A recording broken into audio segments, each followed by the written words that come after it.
chosen ones, hear me now. What I'm about to tell you will shake everything you thought you knew, but it is the truth, and the truth cannot be ignored. You are not here by chance. God has brought you here, drawn you in, because He has chosen you for something greater. A shift is coming, and you must be ready, because the life you once knew is over. The time for comfort, for following the crowd, for blending in with the ordinary is gone. You must leave the church.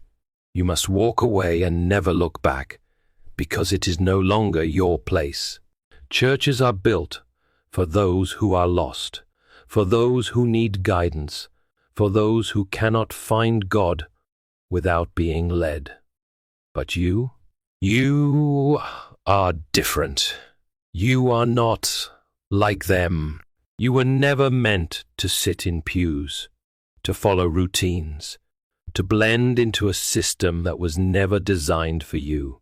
You were never meant to be contained by walls or bound by rituals. You were meant to walk a path that few will ever dare to take, a path that will set you apart in ways that the world will never understand. As C.S. Lewis wrote in The Problem of Pain, we are not necessarily doubting that God will do the best for us. We are wondering how painful the best will turn out to be. Your journey beyond the church walls may be painful, but it is the divine best for your calling. You have felt it, haven't you? That feeling deep inside, that sense of disconnection, that gnawing realization that something was missing. Even when you were doing everything right, praying, attending, listening, obeying, yet somehow you still felt distant, still felt unseen, still felt as if the presence of God was somewhere beyond reach. But that is because you were never meant to find Him there.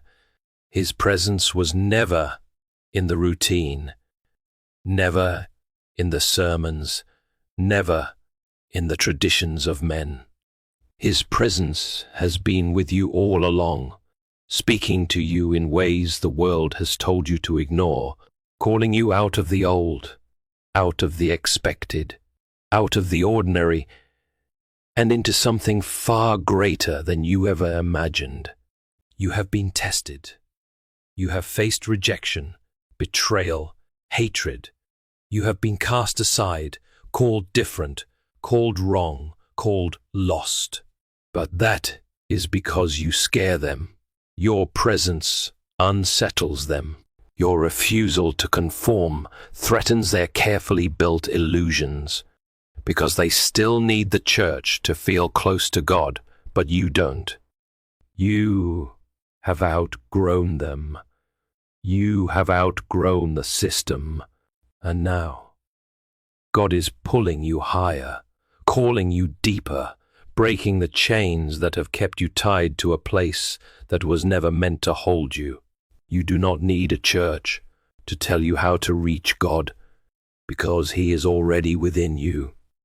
You do not need a priest, a pastor, or a congregation to validate your faith, because your faith was never meant to be measured by the approval of others. You do not need to follow the rituals of men when God Himself has chosen you to walk a different path. The world will call you crazy. They will tell you that you are lost. But what do they know of true faith, of direct connection, of a God so powerful, so intimate, that He dares to break every tradition just to reach you? They do not understand, and they never will, because they are not chosen. But you are. Today, let us explore the profound reasons why chosen ones are being divinely called to leave traditional churches and embrace a more authentic spiritual path. These are not merely suggestions, but divine imperatives for those who have been selected to carry a higher truth in these critical times. The exodus of the chosen ones from churches stems from a devastating soul-crushing reality, the glaring, almost blasphemous absence of spiritual authenticity. When we step into a church, we come as weary pilgrims, desperate for a sanctuary where we can forge an unshakable bond with the divine, a hallowed ground where hearts are laid bare, where vulnerability reigns, and where worship flows with raw, unfiltered truth. Yet, what confronts us is a travesty, a grotesque mockery of that sacred longing. Far too many churches have morphed into soulless corporations, their holy altars replaced by balance sheets, their mission reduced to a ruthless obsession with metrics: how many bodies fill the pews, how much coin clinks into the offering plate, how towering their edifices can rise. Where, in this hollow charade, is the fierce pursuit of spiritual awakening? Where is the unrelenting call to plunge deeper into the heart of God?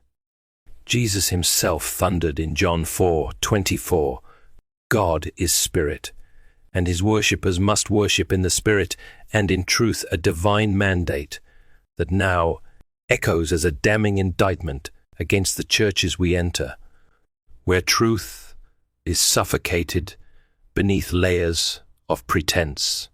Instead of being met with the warm embrace of humility and the fire of genuine fellowship, we are assaulted by shallow platitudes, crocodile tears, and the suffocating stench of a masquerade obsessed with appearances. The rot runs deeper still.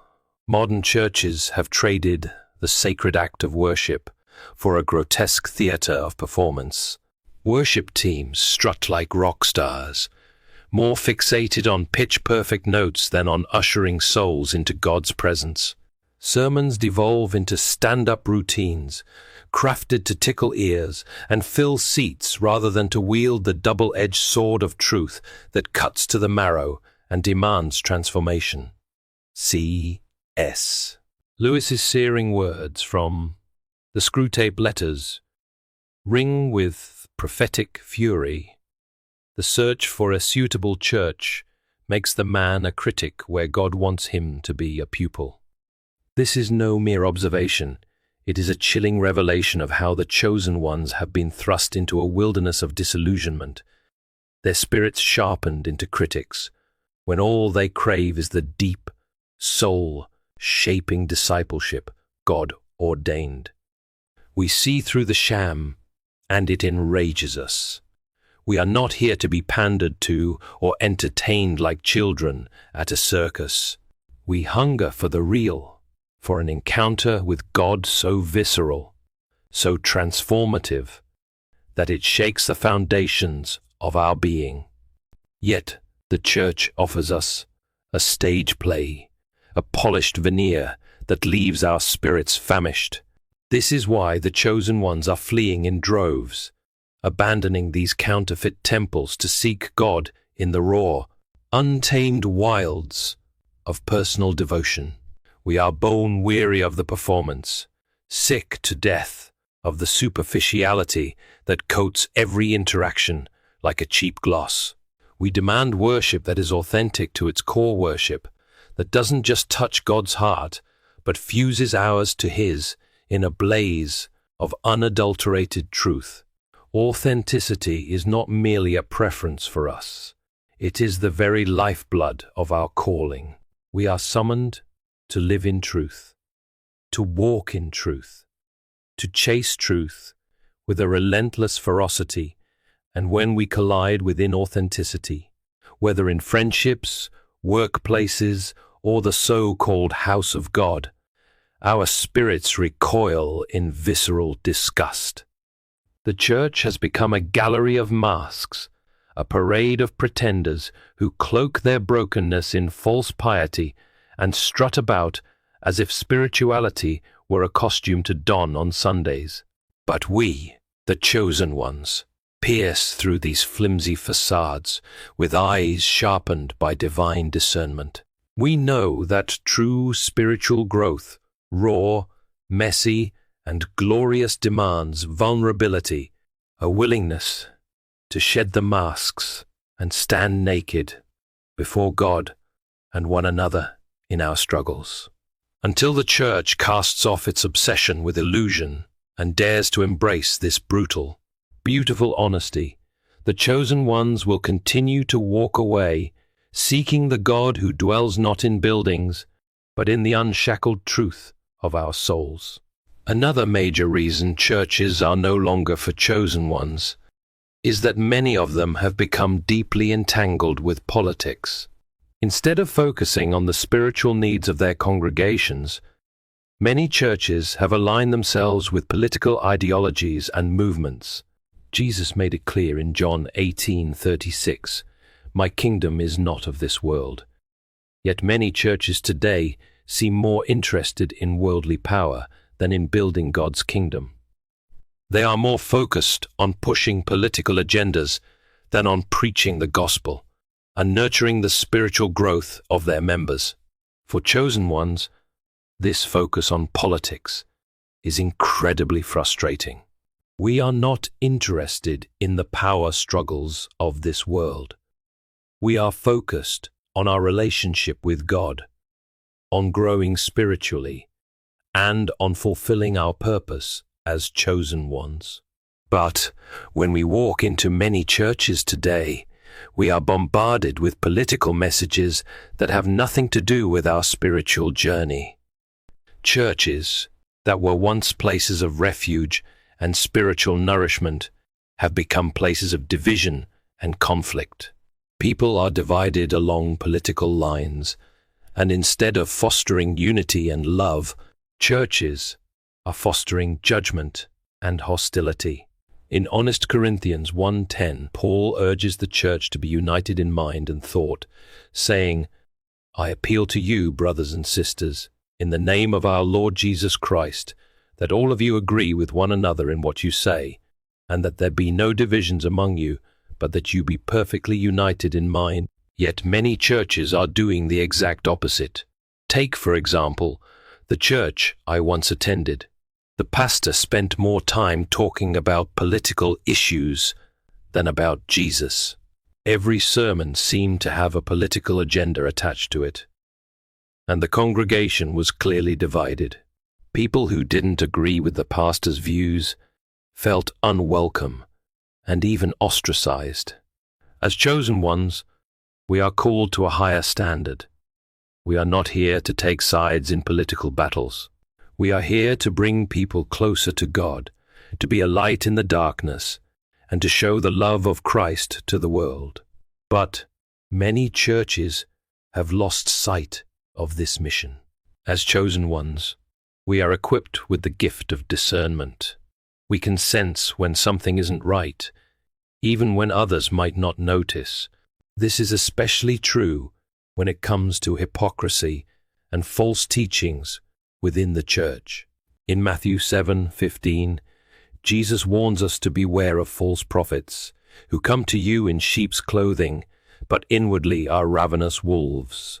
This warning is more relevant than ever today, as many churches are led by individuals who preach false doctrines and manipulate Scripture for their own gain. One of the most concerning trends in modern churches is the rise of false doctrines. Many churches have drifted away from the teachings of the Bible and have instead embraced teachings that are more focused on self-help, prosperity, and personal empowerment than on the gospel of Jesus Christ. The prosperity gospel, for example, has become incredibly popular in many churches.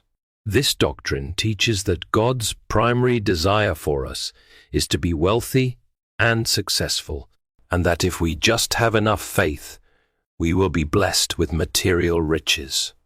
But this is a dangerous distortion of the true message of the gospel.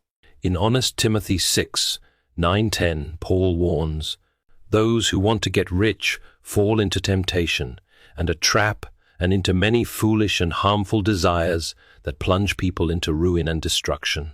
For the love of money is a root of all kinds of evil.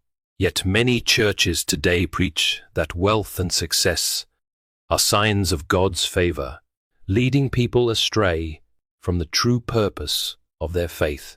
As chosen ones, we are deeply connected to the truth of God's Word. We know that our faith is not about material success or personal gain. It's about surrendering to God's will, serving others, and growing in our relationship with Him. When we hear teachings that distort this truth, our spirits are immediately unsettled. This is why many chosen ones are leaving churches that preach false doctrines. We cannot sit under teachings that contradict the Bible and lead people away from the true message of the gospel. We are called to seek the truth, and when we don't find it in church, we look for it elsewhere. One of the biggest misconceptions in modern Christianity is the idea that worship must take place in a church building. This couldn't be further from the truth. As chosen ones, we understand that God is not confined to a building. We can worship Him anywhere, whether it's in our homes, in nature, or even in the quiet moments of our day. In Matthew 18:20, Jesus says, "For where 2 or 3 gather in my name, there am I with them." This verse reminds us that God's presence is not dependent on a physical location. He is with us wherever we seek Him. Many chosen ones are finding that their most powerful moments of worship happen outside of the traditional church setting. When we worship at home, in the quiet of our rooms, we often feel a deeper connection with God than we do in a crowded church service. We are free to worship in our own way, without the distractions of performance or ritual. This doesn't mean that we reject community worship altogether. In fact, many chosen ones gather in small, intimate groups for prayer and worship. But we understand that true worship is not about the building. It's about the heart. I know a family who decided to leave their church and start worshiping at home. They set aside time every Sunday morning to gather as a family, read the Bible, pray, and sing worship songs. They found that this time together was far more meaningful than the church services they had been attending. They were able to worship freely without the distractions of a formal church service, and they felt a deeper connection with God as a result. As chosen ones, we understand that worship is about more than just going through the motions.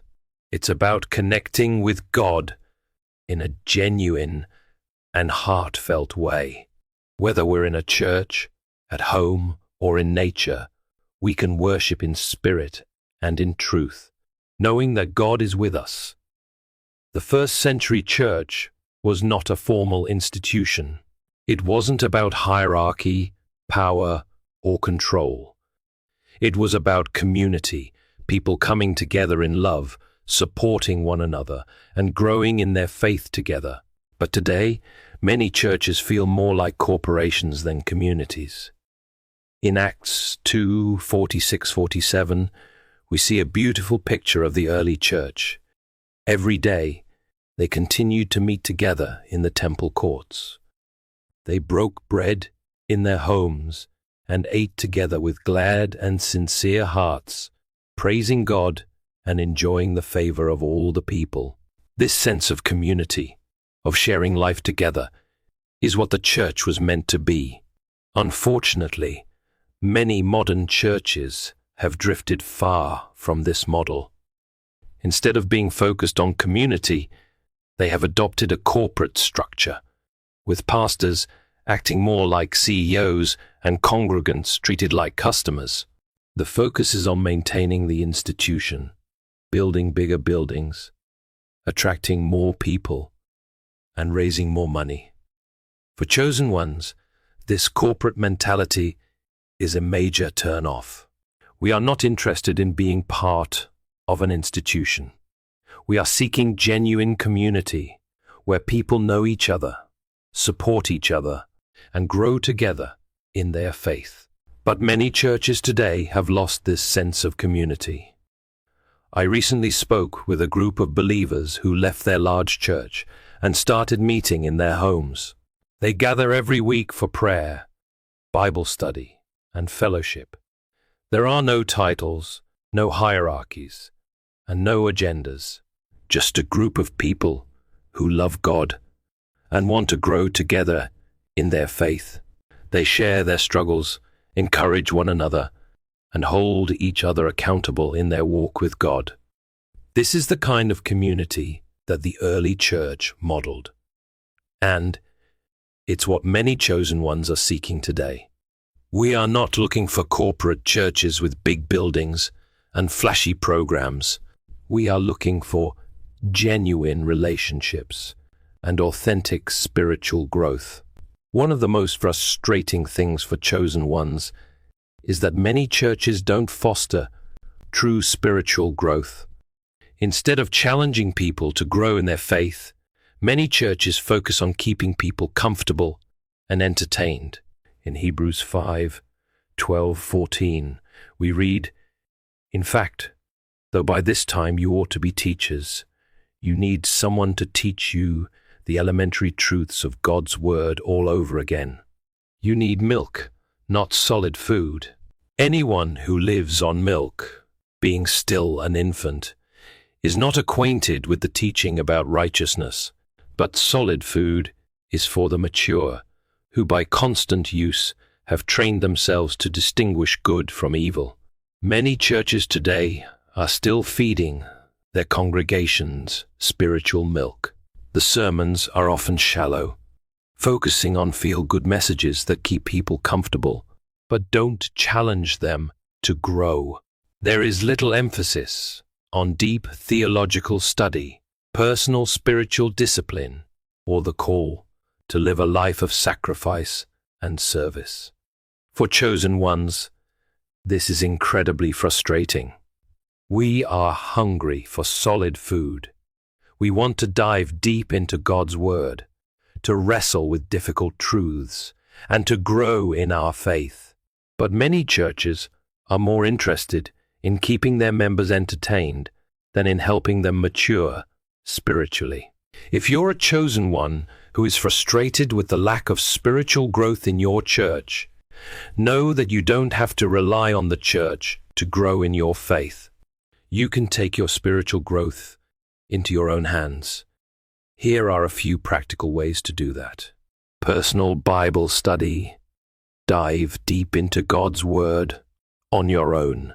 Use study guides, commentaries, and other resources to help you understand the Bible more fully.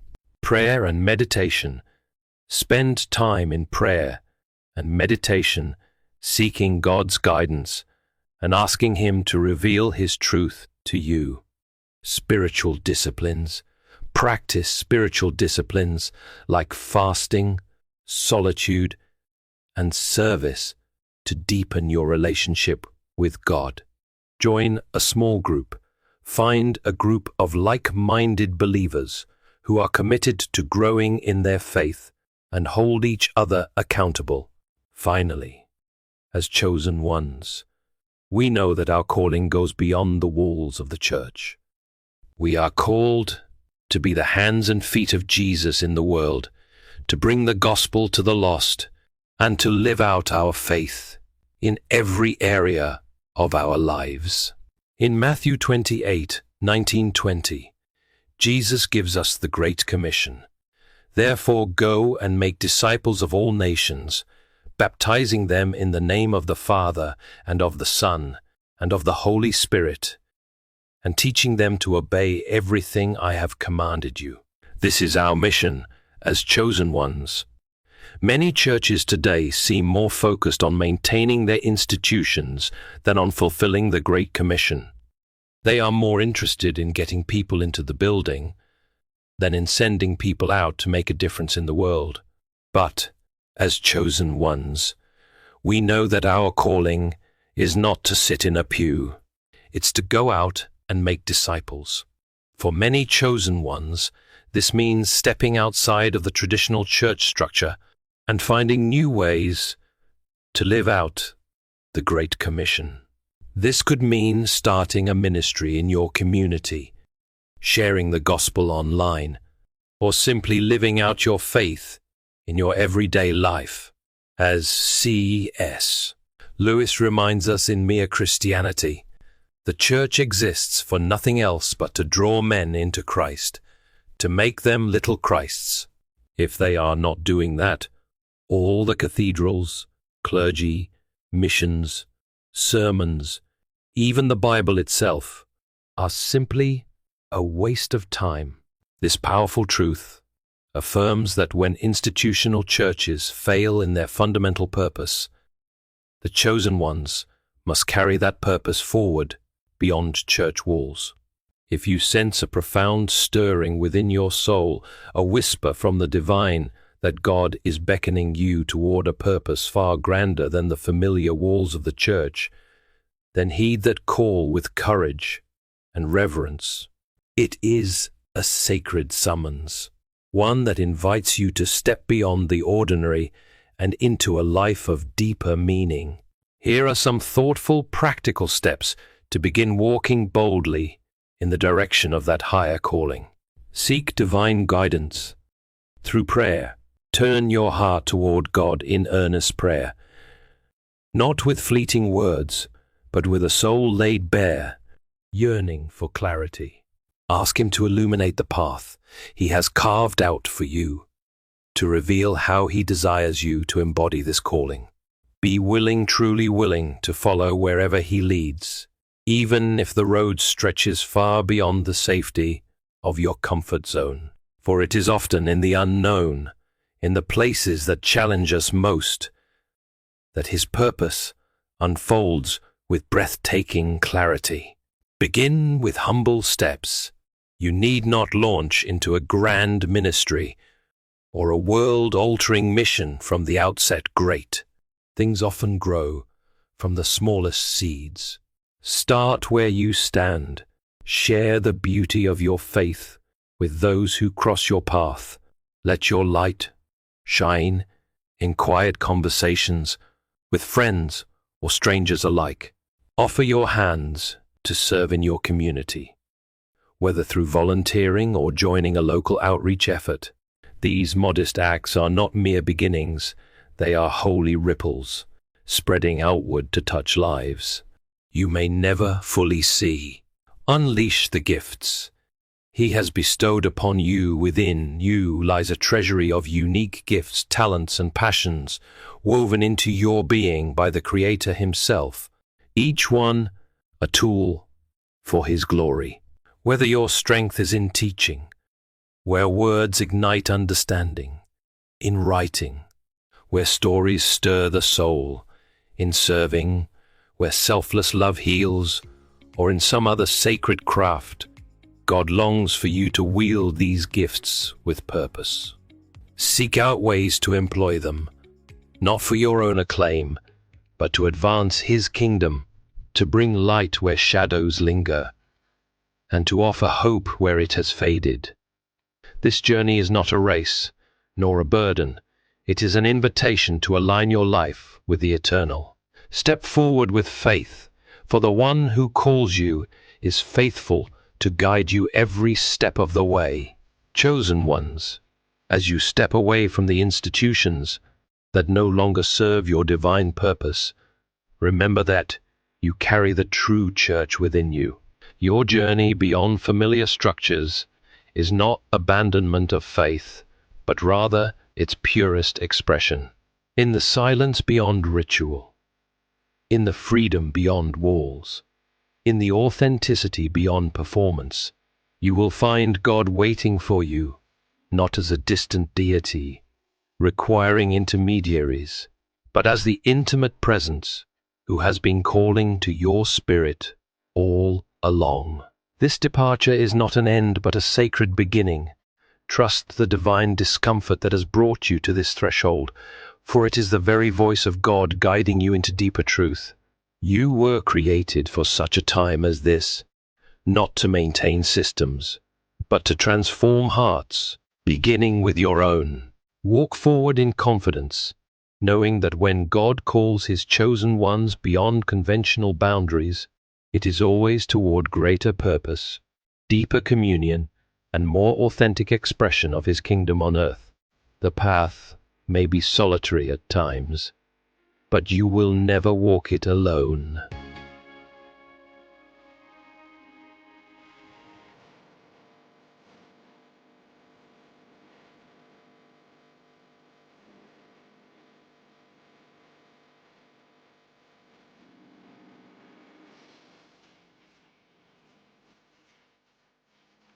Have you ever felt the sting of humiliation? Have you ever been mocked, betrayed, or made to feel small, especially for standing in faith? It is a painful experience, one that can shake even the strongest believer. The world is quick to shame those who walk with God, to silence those who speak truth, and to reject those who refuse to conform. But here's the question: does humiliation mean defeat? Does rejection mean God has forgotten you? Or is it possible that the very thing meant to break you is the thing God will use to exalt you? Humiliation in the life of a believer is often misunderstood. When a person endures shame, rejection, or public disgrace, it is easy to assume that something has gone terribly wrong, that perhaps God has turned his face away, or worse, that he is punishing them for some unseen fault. But this is not the full picture. Humiliation is not always a sentence. It is often a test. It is a fire, not to destroy, but to refine. When a child of God faces humiliation, they are not abandoned, but placed in the hands of the master craftsman, who is shaping them for something greater than they can yet see. Those who were most greatly used by God often endured deep humiliation before their exaltation. Consider Joseph, the son of Jacob, who was given dreams of greatness. He saw visions of his family bowing before him, and yet, before that vision could come to pass, he was thrown into a pit, sold as a slave, falsely accused, and imprisoned. From the outside, his story looked like one of progressive disgrace rather than divine destiny. But the pit was not his end. The chains of Egypt were not his final resting place. God was testing and preparing him, ensuring that when he was finally raised to power, he would not rule with arrogance, but with wisdom and humility. The very humiliation he endured became the ground upon which his future would stand. What others meant for evil, God meant for good. Genesis 50:20. Job, too, was a man who knew humiliation. He was a righteous man, blessed beyond measure, yet in a moment everything was taken from him: his wealth, his children, his health. His friends accused him. His wife told him to curse God and die.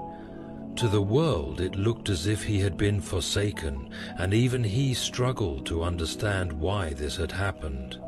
But God had not abandoned him. Job's suffering was not a meaningless cruelty, but a divine test, one that would end in greater restoration than he had before. But he knows the way that I take. When he has tested me, I will come forth as gold.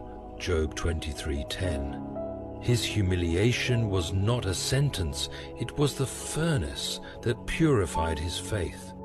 Jesus Christ himself walked the road of humiliation. He, the Son of God, was born in a manger, lived among the poor, and was rejected by the very people he came to save. He was mocked, spat upon, beaten and crucified, a form of execution reserved for the most despised criminals. The world looked at him and saw failure. But God's plan was not finished at the cross. The humiliation of Christ was the very means through which salvation would come to the world. Without the suffering, there would be no redemption. Without the cross, there would be no resurrection. For the joy set before him, he endured the cross, scorning its shame, and sat down at the right hand of the throne of God. Hebrews 12:02. If even the Son of God was not spared from humiliation, why should we expect to be? The world's system sees honor in power, in status, in wealth, and in recognition. But God's kingdom works differently. Those who are humbled will be exalted. Those who weep now will laugh later. Those who suffer for righteousness will wear a crown of glory that does not fade. The trials of humiliation are not meant to destroy the believer, but to refine them, to strip away self-sufficiency and deepen their dependence on God. It is in these moments of rejection, in the whispers of gossip, in the loss of reputation, that God does his greatest work in the heart. When a believer is humiliated, they are given a unique opportunity, an opportunity to trust God when all human validation is stripped away, to cling to his promises when everything else crumbles. The test of humiliation is one that cannot be avoided by those who seek to follow Christ fully. It will come in different forms for different people. Some will be mocked for their faith, others will lose friendships, some will be falsely accused, and others may face much greater trials. But one thing remains true: humiliation is never the final word.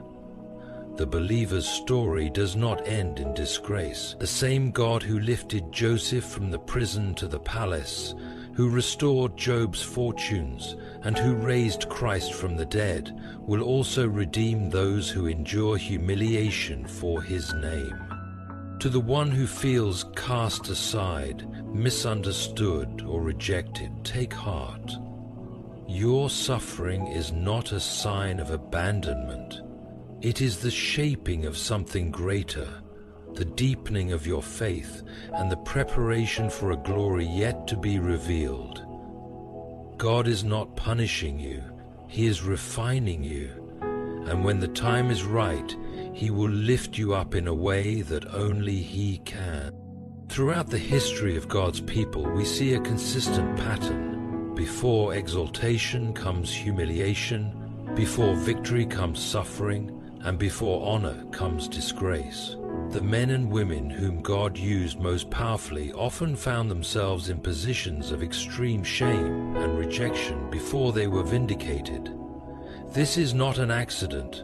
It is a divine pattern, one that reveals both the faithfulness of God and the nature of his justice. The stories of the faithful are not tales of immediate triumph, but of suffering turned into glory, of humiliation overturned by divine vindication.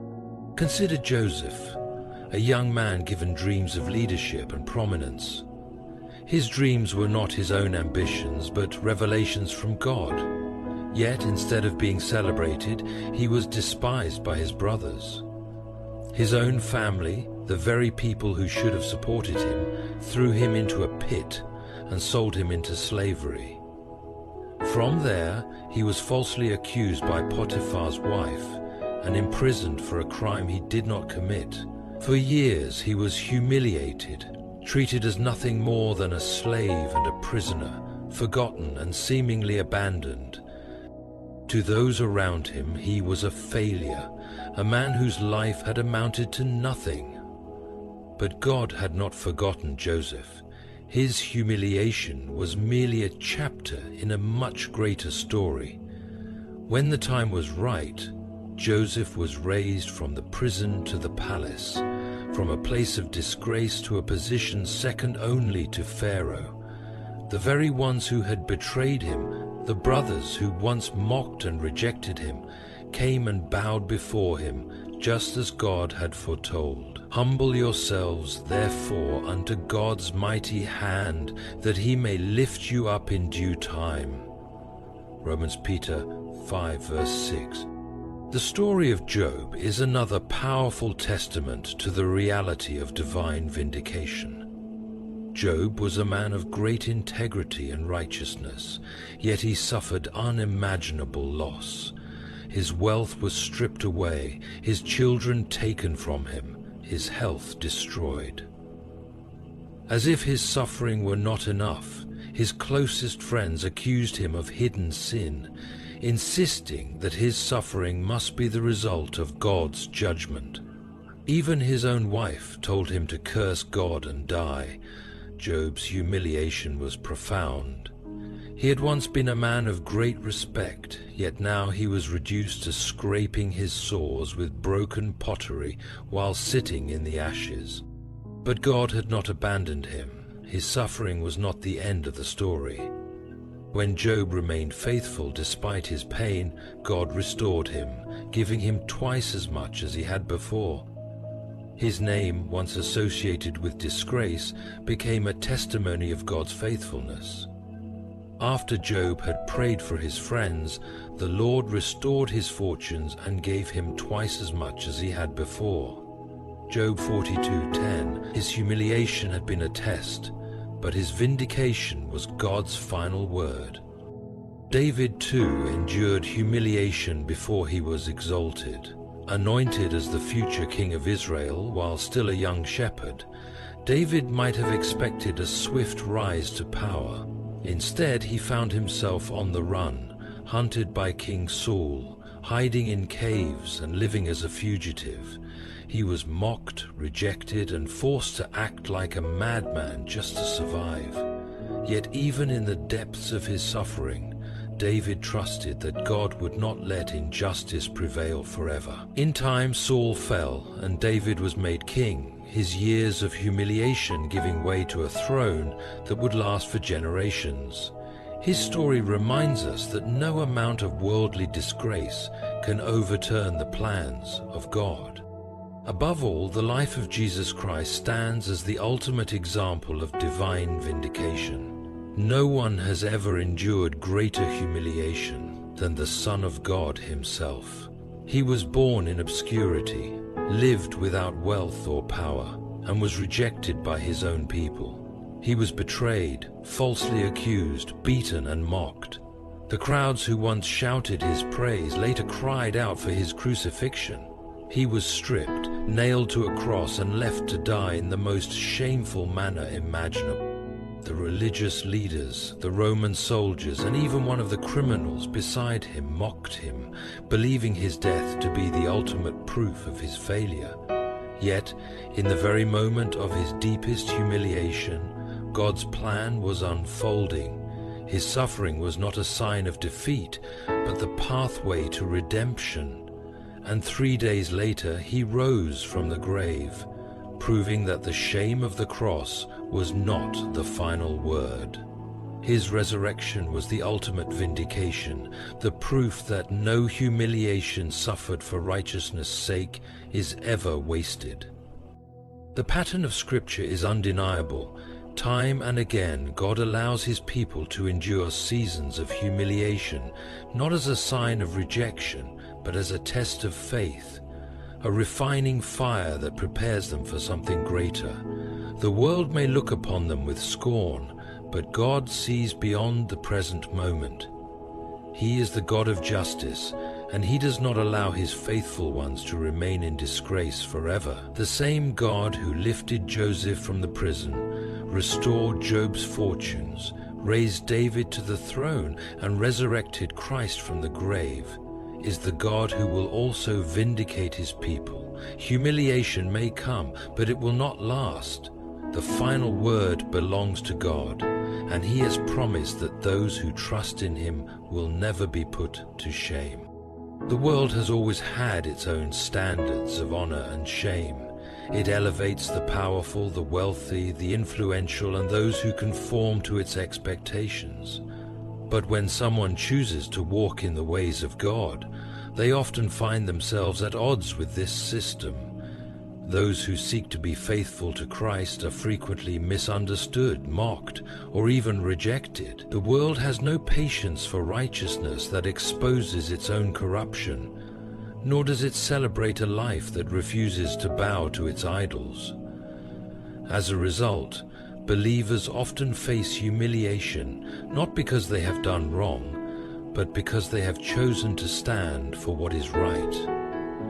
The world's mockery is not a sign of failure, it is evidence of belonging to God. Throughout Scripture, God's people have endured ridicule at the hands of those who despise the truth. Noah, for example, was mocked relentlessly as he built the ark. The idea of a coming flood seemed foolish to those around him, and his obedience to God made him the subject of scorn. When the rain came, it was Noah who stood vindicated, while those who laughed perished. The world often ridicules what it does not understand, but God's truth remains unchanged. The Lord knows the way of the righteous, but the way of the wicked will perish. Psalm 1:6. Those who mock righteousness may seem powerful for a time, but their judgment is certain. Consider also the prophets who were sent to call Israel back to God. Time and again they spoke truth to a rebellious people, only to be rejected, ridiculed, and persecuted. Jeremiah, known as the weeping prophet, was scorned because he proclaimed God's coming judgment. His own people conspired against him, and he was thrown into a cistern, left to die in the mud. Elijah, after calling fire from heaven and proving God's power, was forced to flee for his life because of the wrath of an ungodly queen. The prophet Isaiah was reportedly sawn in two. The pattern is clear. Those who stand for God's truth will face opposition from those who love darkness. But if the world rejects the righteous, it is because it first rejected Christ. Jesus himself warned his followers that they would face hatred because of him. If the world hates you, keep in mind that it hated me first. John 15:18. He was the embodiment of truth, love, and righteousness, yet he was despised and rejected. The religious leaders mocked him, the crowds turned against him, and the soldiers humiliated him. They clothed him in a purple robe, placed a crown of thorns on his head, and bowed in fake reverence, laughing at the idea that he was a king. They spat on him, struck him, and nailed him to a cross, believing they had silenced him forever. The world did not recognize him for who he was, and even today it still does not. Despite all this, Christ did not retaliate. He did not defend himself before Pilate, nor did he call down angels to rescue him. He endured the scorn because he saw beyond it. He knew that humiliation in the eyes of men meant nothing compared to the glory of God. And when he rose from the grave, the mockery of his enemies turned to silence. The same Roman guards who had ridiculed him were left in fear and trembling. The religious leaders who had orchestrated his death had no answer for the empty tomb. What the world had treated with contempt, God had glorified. For those who follow Christ, the same pattern holds true. The world may laugh now, but its laughter is fleeting. The opinions of men do not determine the eternal destiny of God's people. What matters is not the approval of the crowd, but the approval of the Creator. A believer's faithfulness may bring shame in the eyes of others, but in the eyes of God it is precious. The disciples, once considered mere fishermen and tax collectors, became the foundation of the church. Paul, once a persecutor, became the greatest missionary the world has ever known. The martyrs, despised by the world, are honored in heaven. What seems weak to the world is powerful in the kingdom of God. The world's mockery is temporary, but God's truth is eternal. Those who stand for Christ will face ridicule, but they will also stand with him in glory. No insult, no rejection, no humiliation can change the reality of who they are in Christ. The same God who vindicated Noah, the prophets, the apostles, and Christ himself will also vindicate his people. Their suffering is not in vain, and their faithfulness will not be forgotten. The world may laugh today, but in the end, it is God's truth that will prevail. God's sovereignty over time and justice is a reality that many struggle to grasp, especially in seasons of humiliation, suffering, and perceived injustice. When people face disgrace or are treated unfairly, the immediate question that arises is, where is God in this? It is natural to wonder why He allows His children to be falsely accused, rejected, or mocked. The world moves quickly, rewarding the strong and trampling the weak, and it often seems as though those who do wrong prosper, while those who seek righteousness suffer. The truth remains, God is sovereign over time and His justice is inevitable. No matter how delayed it may seem, His plans unfold with perfect precision, and humiliation will not be the final chapter for those who trust in Him. Scripture provides countless examples of how God allows suffering for a time, only to bring about a greater purpose in the end. One of the most striking examples is the life of Joseph. Betrayed by his own brothers, sold into slavery, and later imprisoned for a crime he did not commit, Joseph could have easily believed that God had abandoned him. Years passed, and instead of seeing justice, his situation seemed to worsen. Despite all appearances, God was never absent. He was working behind the scenes, positioning Joseph for a future that no one could have imagined. When the right time came, Joseph was elevated from the depths of a prison to the heights of power in Egypt. The very brothers who had betrayed him stood before him in need, and he had the authority to punish or forgive them. Joseph's story was not one of random misfortune, but of divine orchestration. But he himself recognized this when he said, "As for you, you meant evil against me, but God meant it for good, to bring it about that many people should be kept alive as they are today." Genesis 50:20. This theme is woven throughout Scripture. Job, a man known for his righteousness, endured immense suffering. He lost his wealth, his children, and his health, and was left to endure the accusations of his friends, who wrongly assumed that his suffering was due to hidden sin. His humiliation was great, but it was not meaningless. God allowed it for a season, and when the time was right, He restored Job's fortunes, giving him twice as much as he had before. The lesson is clear. Though suffering may endure for a time, God's justice always prevails. For the Lord is a God of justice. Blessed are all who wait for Him. Isaiah 30:18. Waiting is difficult, but it is never in vain. The greatest example of God's control over time and justice is found in the life of Jesus Christ. From the moment of His birth, He was met with opposition. Herod sought to kill Him as an infant. Throughout His ministry, religious leaders plotted against Him.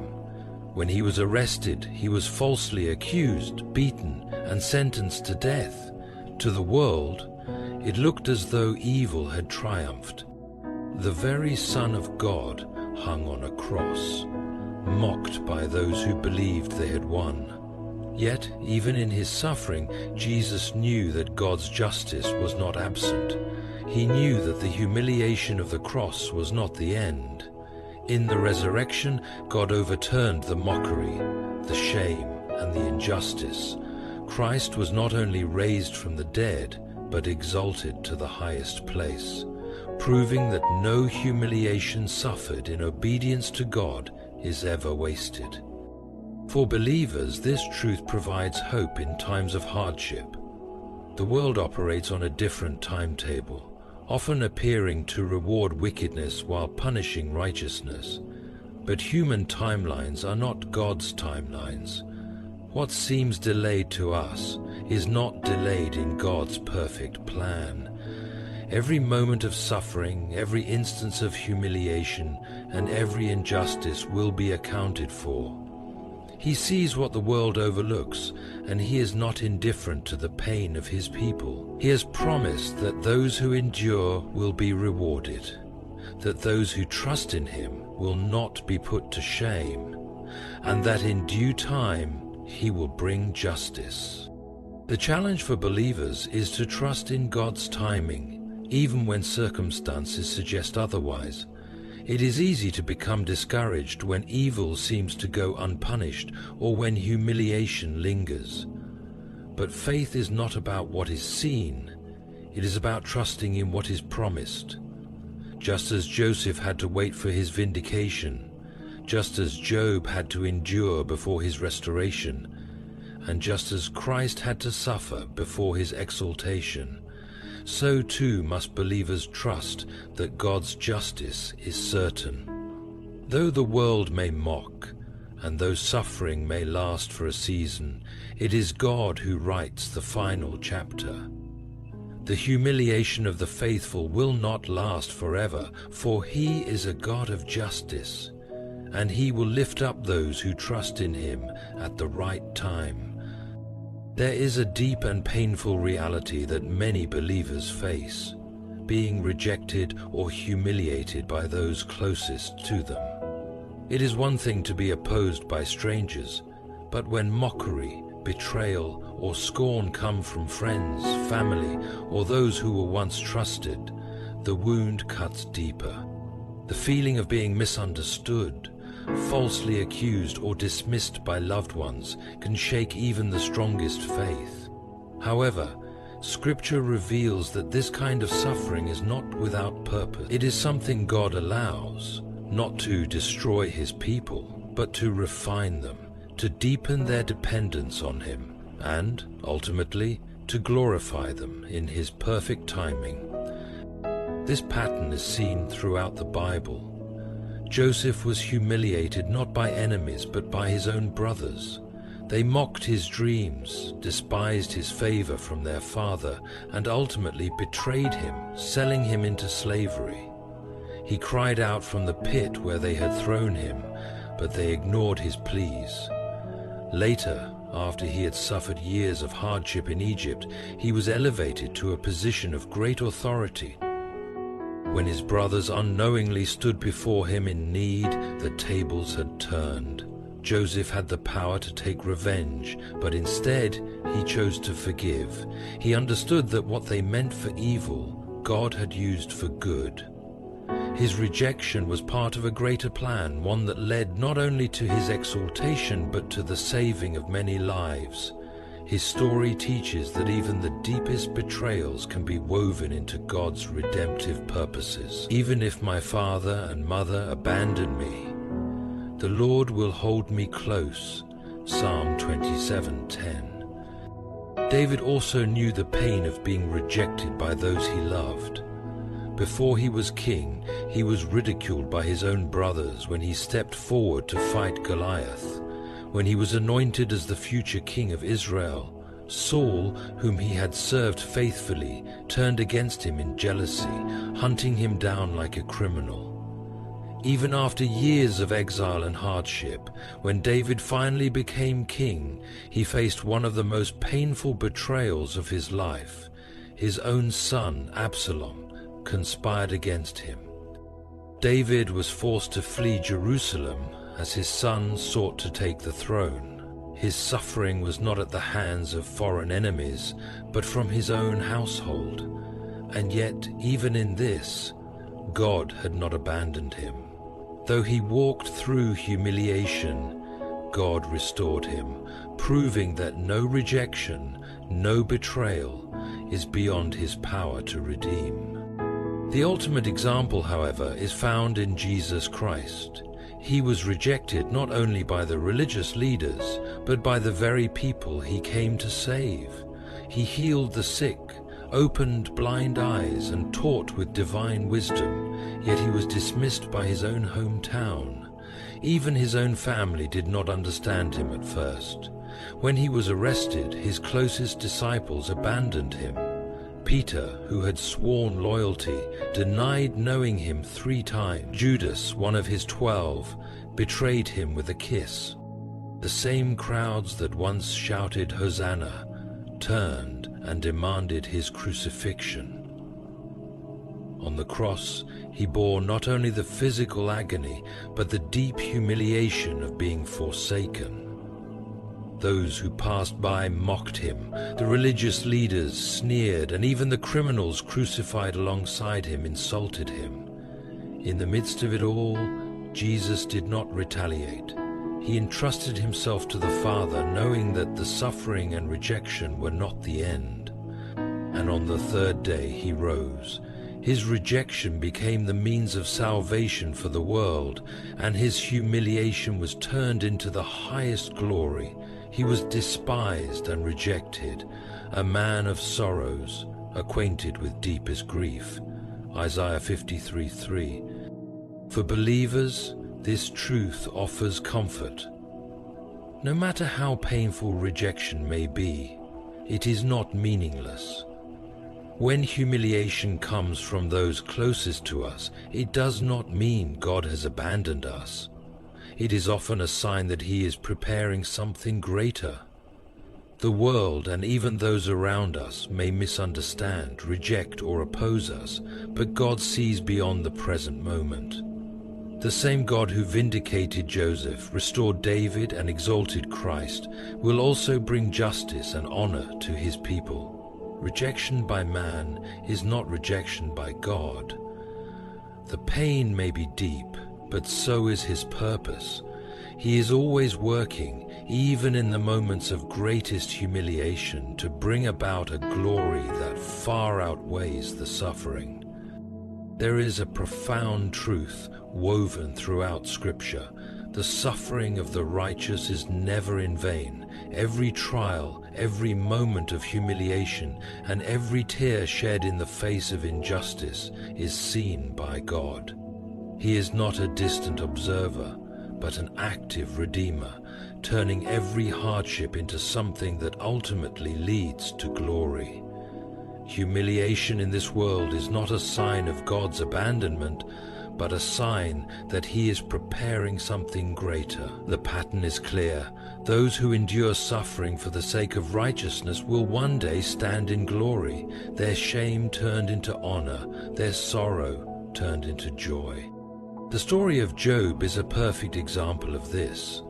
Job was a man of great integrity, a servant of God who lived righteously despite his faithfulness. He endured intense suffering. He lost his wealth, his children, and his health. His friends, instead of comforting him, accused him of hidden sin. His own wife told him to curse God and die. In the eyes of the world, Job's suffering was proof that he had been forsaken. But the world does not see as God sees. Job's story was not one of meaningless suffering, but of divine testing and ultimate restoration. After remaining faithful through his trials, Job was vindicated. God restored him, giving him twice as much as he had before. His name, once associated with suffering, became a testimony of God's faithfulness. His humiliation was not the end of his story. His faith led to glory. Humble yourselves, therefore, under God's mighty hand, that He may lift you up in due time. Paul 1:5, 1 Peter 5:6. This pattern is seen throughout the lives of the faithful. David, before he became king, spent years running for his life. He had been anointed by Samuel, yet instead of immediately ascending to the throne, he found himself hiding in caves, hunted by Saul, mocked, and living as a fugitive. It would have been easy to question God's promises, to wonder if the anointing had been a mistake. But God's plan was unfolding in His perfect time. When the right moment came, David was lifted from obscurity to the throne of Israel. His years of suffering were not wasted. They had prepared him for the position God had for him. But the greatest example of suffering leading to glory is found in Jesus Christ. No one has endured greater humiliation than the Son of God Himself. He left the glory of heaven and took on human flesh, choosing a life of humility. He was born in a stable, raised in an ordinary family, and rejected by the very people he came to save. Throughout his ministry, he was mocked, ridiculed, and despised by the religious leaders. When he was arrested, he was falsely accused, spat upon, beaten, and publicly humiliated. The soldiers placed a crown of thorns on his head, clothed him in a robe, and sarcastically bowed before him, laughing at the idea that he was a king. They nailed him to a cross, the most shameful form of execution, and the crowds hurled insults as he suffered. In that moment, it seemed as though humiliation had won, as though the righteous had been defeated. But humiliation was not the end of his story. On the third day he rose. The shame of the cross was turned into the glory of the resurrection. The very thing that had seemed like his greatest defeat became his ultimate victory. Because he endured suffering, he was exalted. Because he bore humiliation, he was given the name above every name. His suffering was not wasted. It was the pathway to glory. For our light and momentary troubles are achieving for us an eternal glory that far outweighs them all. 2 Corinthians 4:17. For believers, this truth is a source of hope. No suffering endured for Christ is ever meaningless. The world may mock, reject, and seek to humiliate, but God does not forget his people. Every trial is shaping them, preparing them for something greater. The same God who lifted Joseph from the pit, David from exile, Job from suffering, and Jesus from the grave, will also lift up his people. The humiliation of the righteous is never the final word. God's justice, vindication, and glory are always the conclusion of the story. The world may mock, reject, and humiliate those who follow God, but humiliation is never the end of the story for his people. From Joseph in the pit to David in exile, from Job in suffering to Jesus on the cross, Scripture reveals a pattern. Those who endure shame for righteousness will be lifted up in God's perfect time. He is sovereign over every moment of pain, every false accusation, and every betrayal. What the world intends for evil, he turns for good. The suffering of the faithful is never in vain. It is shaping them, refining them, and preparing them for greater glory. God's justice will prevail. The wicked may seem to prosper for a season, but their triumph is temporary. The righteous may walk through seasons of humiliation, but their honor is certain. Just as Christ was raised from the grave and exalted above all, so too will his people be vindicated. Those who trust in him will never be put to shame. No humiliation endured for his sake is wasted, for he promises that those who humble themselves before him will be lifted up in due time. The world's laughter is fleeting, but God's truth is eternal. Hold fast, stand firm, and remember, the one who called you is faithful, and he will turn your shame into glory. There is a realm beyond what we see. Our world is more than just the physical. It is deeply intertwined with a spiritual reality that touches every aspect of life. The Bible declares with unwavering clarity, God is real, heaven is real, hell is real, angels are real, and demons are real. Today many are bewildered by the chaos around them. They witness corruption in governments, deception in the media, confusion in education, and lawlessness in society. Yet behind these earthly systems lie unseen forces at work. The Bible calls these forces principalities, powers, rulers of darkness, and spiritual wickedness in high places. Ephesians 6:12, as C.S. Lewis wrote in The Screwtape Letters. There are two equal and opposite errors into which our race can fall about the devils. One is to disbelieve in their existence. The other is to believe and to feel an excessive and unhealthy interest in them. Too often, people either dismiss the reality of demonic influence as mere superstition or become obsessed with it, seeing demons behind every struggle. Yet as believers, we are called to be discerning, not ignorant or paranoid. The Bible reveals that spiritual warfare is real, but it also assures us that Christ is victorious. He holds all authority in heaven and on earth. Matthew 28:18. Today we will explore how demonic forces influence our world, how they operate, and most importantly, how we can overcome them through Christ. The forces of darkness are not random, disorganized spirits causing isolated trouble. They form a structured, hierarchical system of evil. Satan does not work alone. He commands a kingdom of demonic forces. As Ephesians 6:12 reminds us, "For we wrestle not against flesh and blood, but against principalities, against powers, against the rulers of the darkness of this world, against spiritual wickedness in high places." This powerful verse reveals multiple layers of demonic influence. These forces operate behind governments, institutions, media, education, and even within religious organizations. Unseen hands crafting deception, corruption, and rebellion against God. The first category is principalities.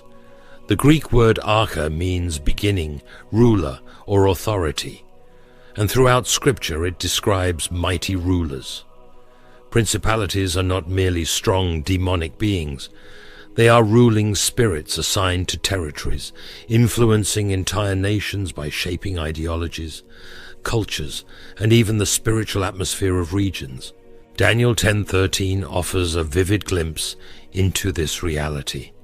After Daniel had prayed and fasted for 21 days, an angel appeared and explained, "The prince of the kingdom of Persia withstood me 21 days, but lo, Michael, one of the chief princes, came to help me, and I remained there with the kings of Persia." This extraordinary passage reveals an unseen battle. The prince of Persia was not a human king, but a powerful demonic entity whose resistance delayed an angelic messenger until Michael, the archangel, intervened. It shows that demonic forces do not merely influence individuals, they exercise control over entire nations. There are places where spiritual oppression is palpable. A deep darkness seems to hang over certain cities or regions. Missionaries often recount fierce resistance in areas where witchcraft, idolatry, or false religions dominate, while elsewhere God's presence is so strong that revival flourishes. These are not coincidences, but the visible manifestations of spiritual battles waged in the heavenly realm. Principalities extend beyond geographical territories. They also infiltrate entire systems. In Acts 19, when Paul preached in Ephesus, the entire city was entrenched in the worship of the goddess Artemis, Diana. The demonic power supporting this false worship was so formidable that as Paul led people away from idolatry, the economic and cultural structures of the city trembled. The riot stirred by idol makers was not just about money. It was a principality's grip on a region beginning to crumble. The next level of demonic influence is powers.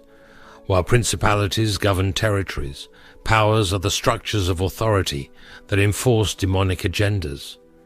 The Greek word exousia refers to delegated authority or jurisdiction. Powers spread false ideologies, influence laws, and enforce policies that oppose God's kingdom, operating in governments, judicial systems, corporations, and even within religious institutions. When governments legalize immorality, when schools promote anti-God ideologies, or when the media glorifies darkness, these are not simply human decisions. They are spiritual influences at work. The enemy knows that whoever controls the systems of the world can shape the next generation. which is why we witness such an aggressive push for godlessness in education, entertainment, and politics. Even Jesus recognized this reality. When arrested, he told Pilate, "You would have no power over me at all unless it were given to you from above." John 19:11. Though Pilate was an earthly ruler, Jesus revealed that all authority, whether good or evil, comes from the unseen realm. Next are the rulers of darkness, demonic spirits whose mission is to spread deception and blind people to the truth.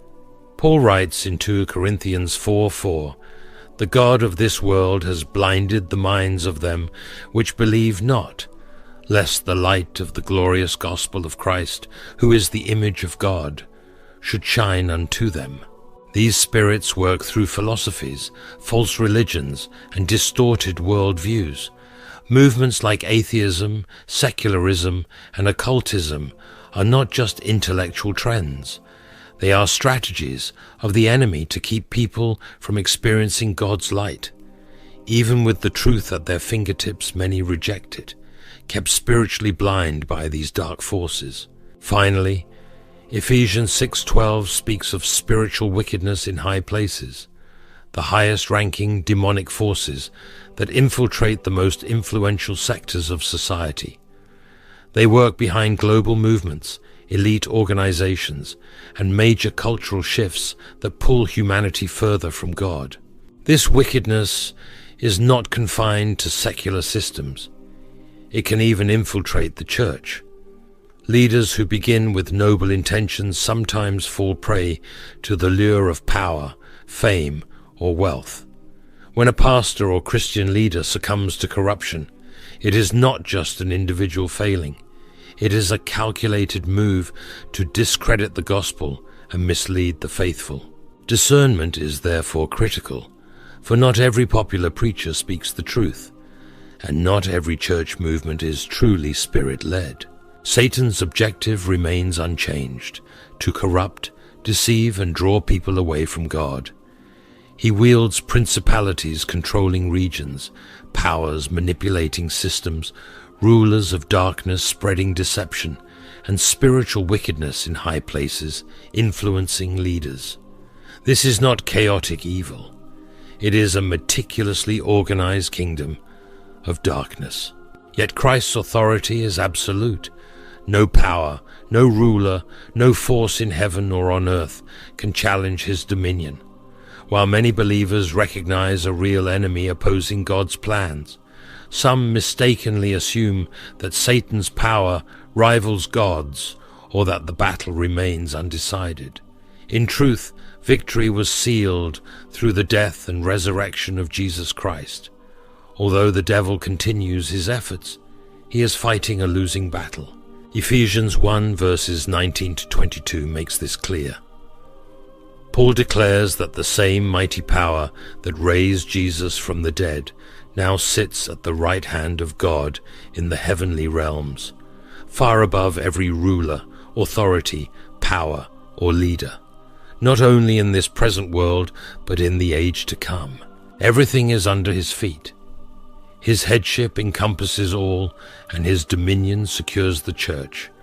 No matter how pervasive Satan's influence may appear, every demonic force ultimately exists under the supreme rule of Christ.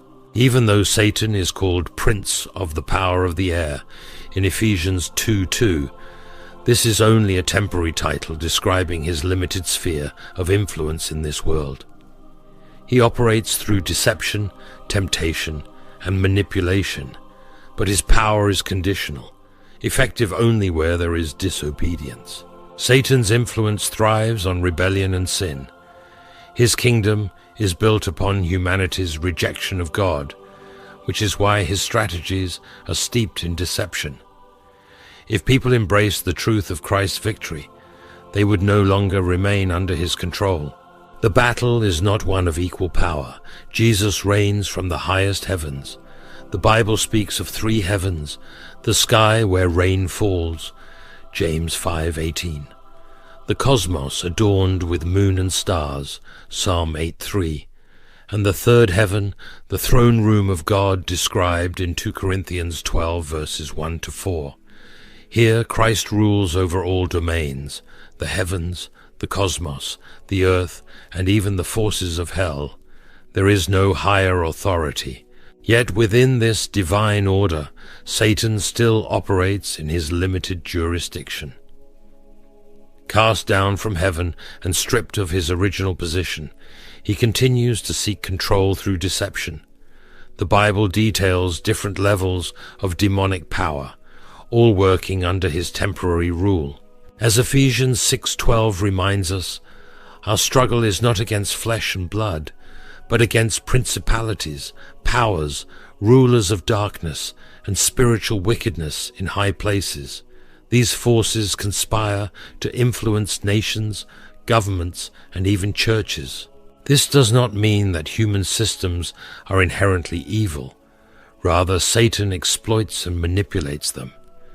When an institution succumbs to rebellion against God, it opens itself to demonic influence. A government that upholds injustice, a business built on exploitation and greed, or even a religious institution that distorts the gospel becomes a tool for the enemy. Wherever disobedience prevails, Satan finds jurisdiction. But despite this, Christ's authority remains unchallenged. Just as governments have local, state, and national jurisdictions, so too are there spiritual realms where Satan rules only over sin and disobedience. The moment a person, a nation, or an institution turns to Christ, the enemy's grip is shattered.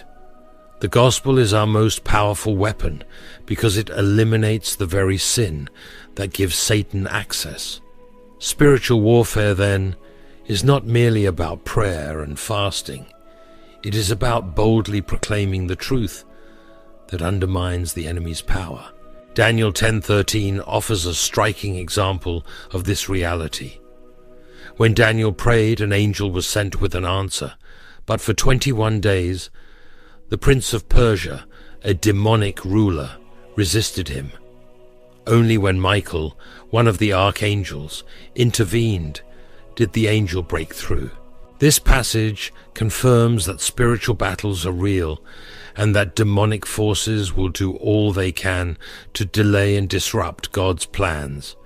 Yet, it also affirms that no resistance can stand against God's supreme authority. Another vivid instance is recorded in Mark 9, verses 20 to 29. A desperate father brought his demon-possessed son to Jesus after the disciples' failed attempt to cast out the spirit. The demon's reaction was fierce. The boy was thrown into violent convulsions. In his desperation, the father pleaded, "If you can do anything, have mercy on us."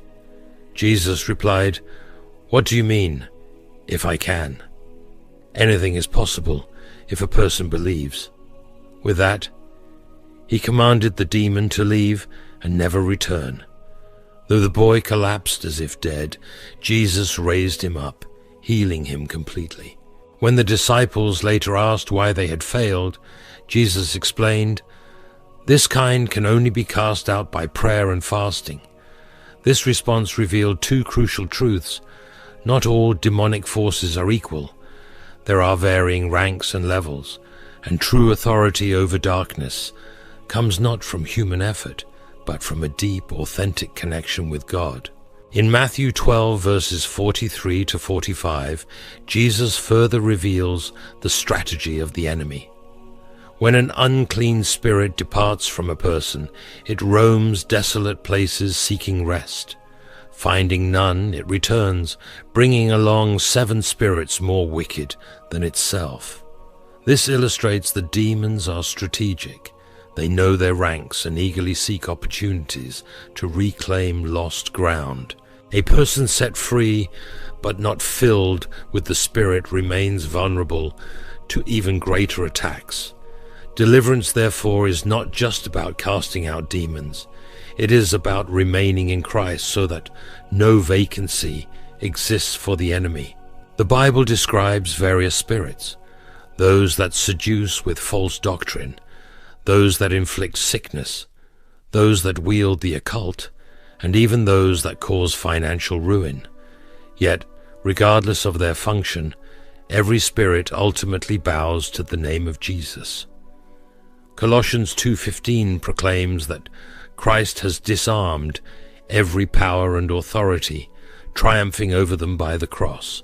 Spiritual warfare is real, but it is not meant to fill us with fear.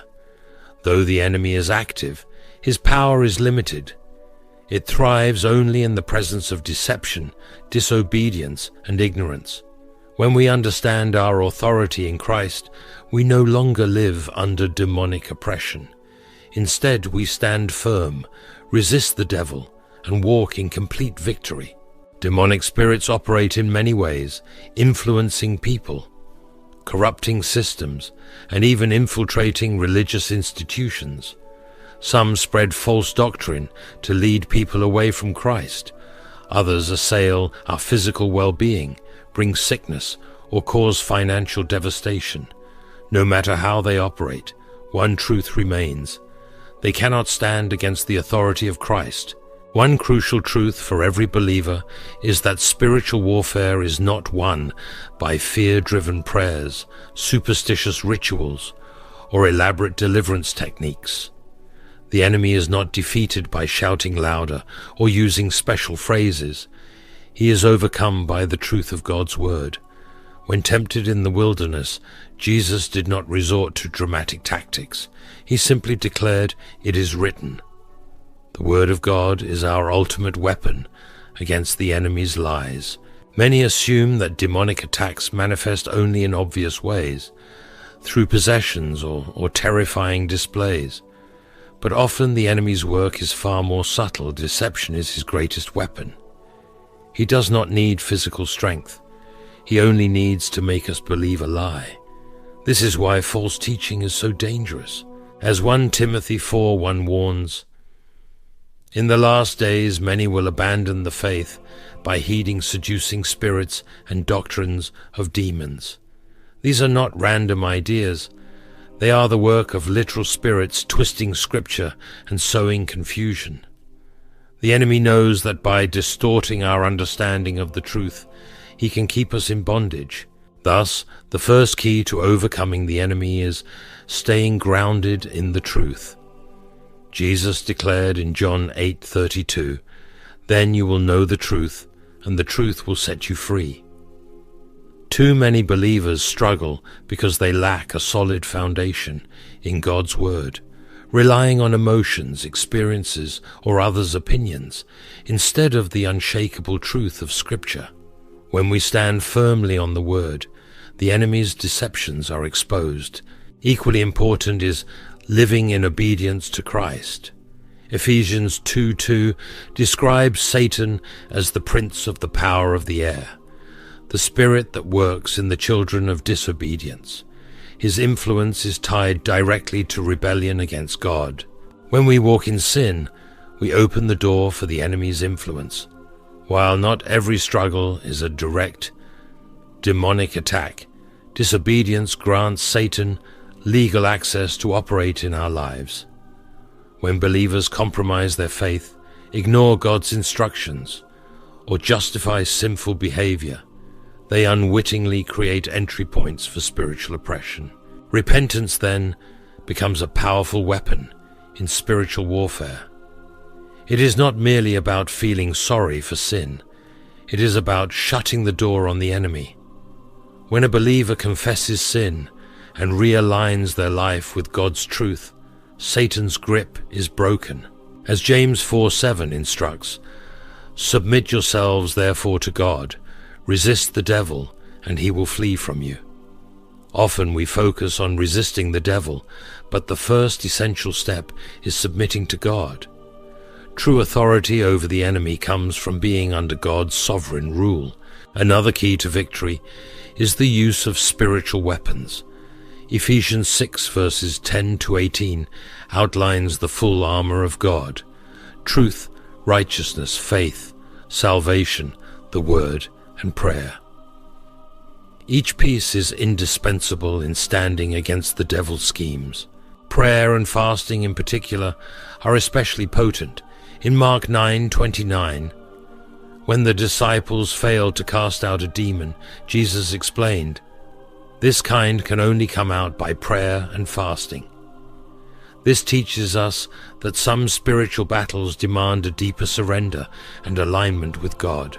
Fasting is not about coercing God into action. It is about positioning ourselves to walk in greater spiritual authority, an act of humility and focused dependence that strengthens our connection with Him.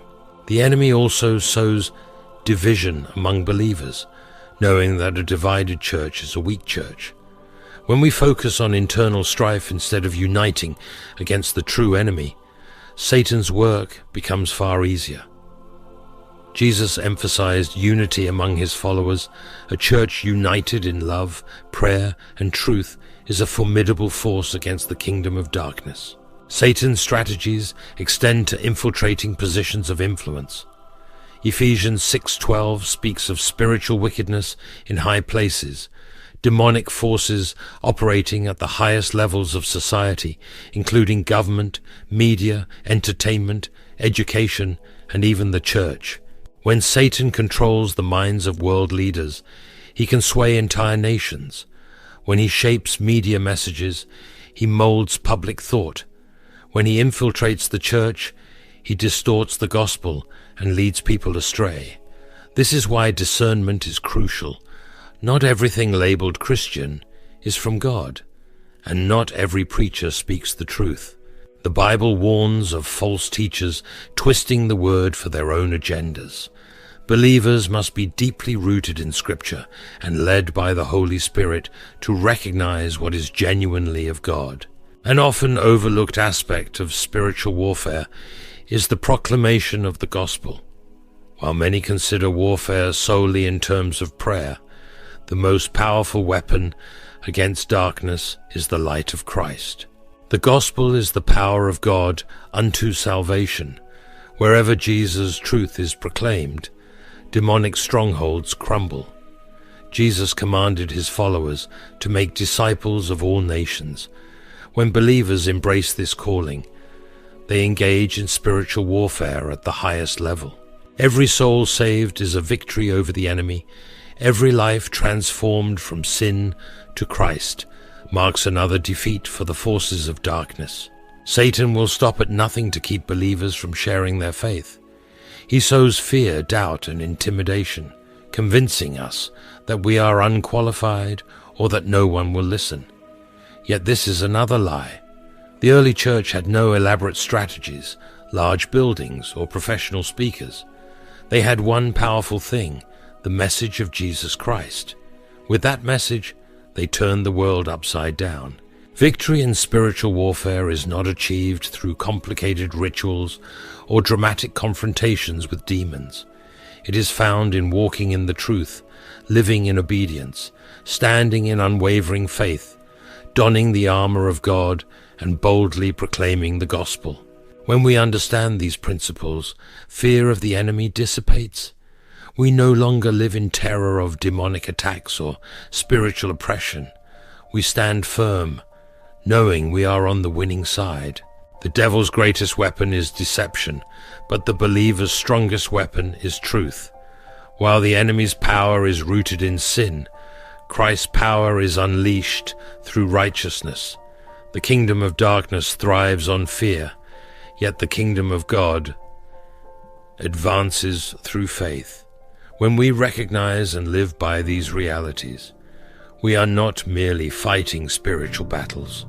We are winning them. The battle between light and darkness is real, but it is not a contest of equals. Though Satan may exert influence, his power is limited and his authority temporary. His defeat is assured because Jesus Christ reigns supreme over every principality, every power, and every demonic force that seeks to operate in this world. As believers, we are not called to live in fear. We are called to stand in victory. Spiritual warfare is not about mystical strategies or dramatic confrontations. It is about living in the truth of God's word, obeying his commands, and exercising the authority Christ has given us. As we stand in faith, resist the devil, and boldly proclaim the gospel, the enemy's grip is broken. This is not a time for passivity. As the world grows darker and deception increases, the battle for souls intensifies. Yet we do not fight alone. The power of the Holy Spirit dwells within us. The armor of God surrounds us, and the victory of Christ lies before us. No matter what you face today, remember, Jesus always wins. Stand firm, walk in truth, and live in victory. Heavenly Father, we thank you for the victory we have in Christ. We declare that no weapon formed against us will prosper, and that every force of darkness falls under your authority. Grant us discernment to recognize the enemy's schemes, strength to stand firm in our faith, and boldness to proclaim the gospel. Let your light shine through us, pushing back the kingdom of darkness and bringing glory to your name. We trust in your power, rest in your protection, and walk in your victory. In Jesus' mighty name, amen. Thank you for watching. God bless you. And please share this message with someone who needs encouragement today.